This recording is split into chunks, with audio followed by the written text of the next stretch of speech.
Minister Hlabisa has emphasized the need for immediate action to prevent further loss of life, insisting that the dignity of these practices must be preserved while also prioritizing the protection of the initiates. He joins us now to explain further. Mdenwa, great having you with us. Season's greetings to you. Thank you so much for your time today. So briefly take us through your findings that forms your report on this initiation season. We understand more than 20 deaths have been reported so far due to avoidable reasons like dehydration to the infection of wounds, something that should have long been eradicated, Mdenwa, with all the government interventions as well as efforts that have been implemented. Thank you very much, Alicia, and greetings to the viewers of SABC. Alicia, it is very unfortunate that we count 28 lives lost over the initiation practice. We made a clear distinction.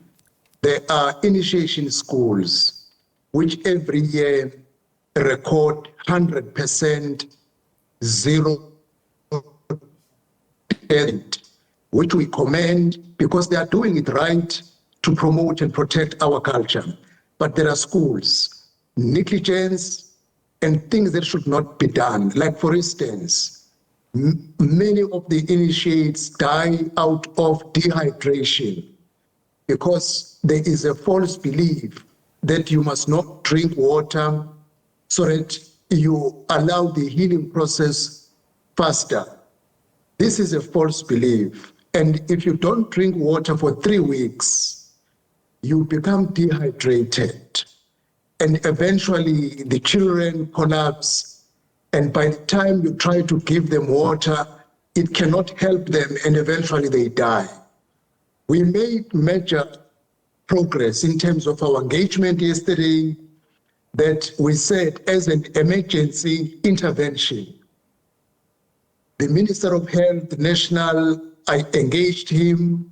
He will make medical practitioners available at the earliest request by MEC of the province to intervene in the remaining initiation schools where initiates have not completed their course, firstly to ensure fitness, to check the state of wounds so that immediate intervention is done.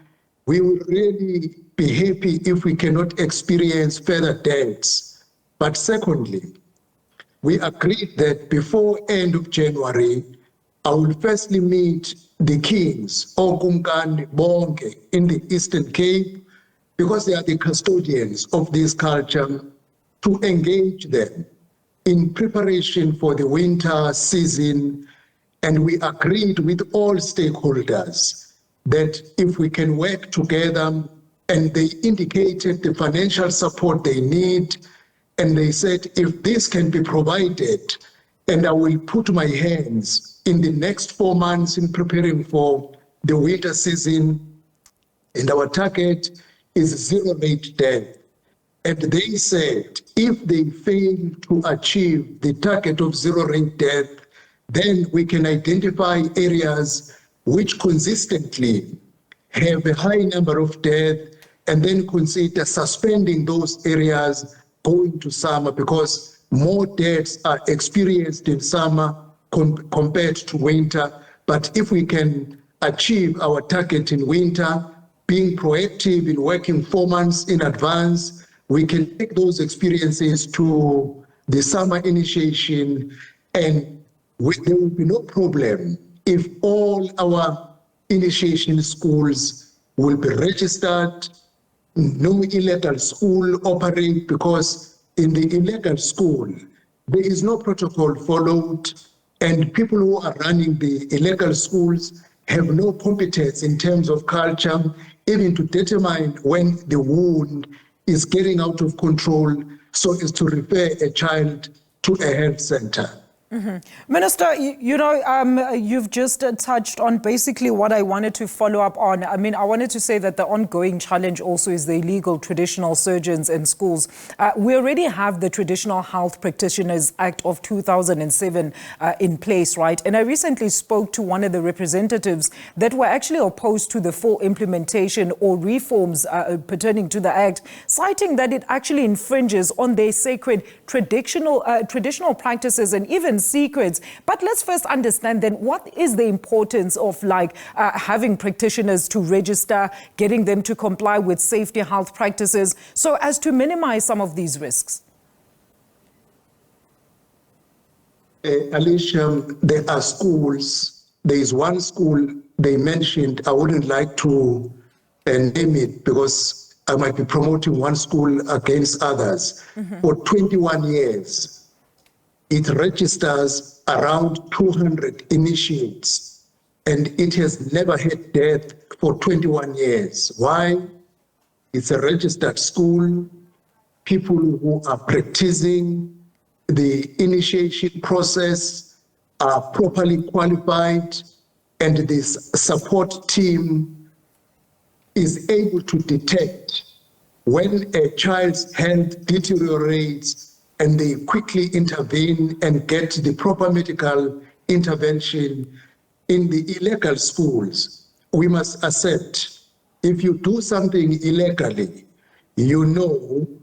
things might lead you to trouble. You cannot raise a hand quickly for children that are deteriorating in terms of their health. You will try traditional means until a child collapses one after the other. But we are going to do all it takes that we have a zero illegal school in the winter season, and every school that will operate will be accredited long before the winter season, and the security agencies, because there are illegal schools that are operating in deep forests where sometimes they don't know about them or it's not easy to reach. The security system is going to be activated, and when the season starts for the winter initiation, there will be no school that is not known where it is operating, using all apparatus the country has. All right. And very quickly, Baba, I mean, the parents of the initiates, have the biggest role and responsibility to ensure the safety of their children that are going to go through this passage. So they have to be intricately involved with the process, from choosing the traditional surgeon or initiation school of their choice to doing follow-up themselves, at checking up on their children while they go through this period to ensure there are no issues. And if any arise, they do have the legal right to remove that individual, to accord them the necessary medical attention, just to once again stamp that message to those people or those parents that will be having children that will be going through the initiation period. Bishop, let me firstly say it was encouraging. There are 23 people arrested out of the 27 dead children, because the other one only transpired yesterday. That is encouraging. We are going to follow closely so that irresponsible people, consequence management takes place. Now, remember, Alicia, there are children who are under the guidance of single mothers, who are females, sometimes girls, who have little influence or control or participation in this culture. But what we did yesterday, what we're going to strengthen, this culture must be owned by men in the area. And every initiation school must constantly be visited by fathers and men to ensure that every compliance is achieved, because everyone knows a child born by a lady who might have not have married, the mother cannot visit there. Men in the community must own up this culture so that it can be taken forward from generation to generation. And that is a commitment they made yesterday.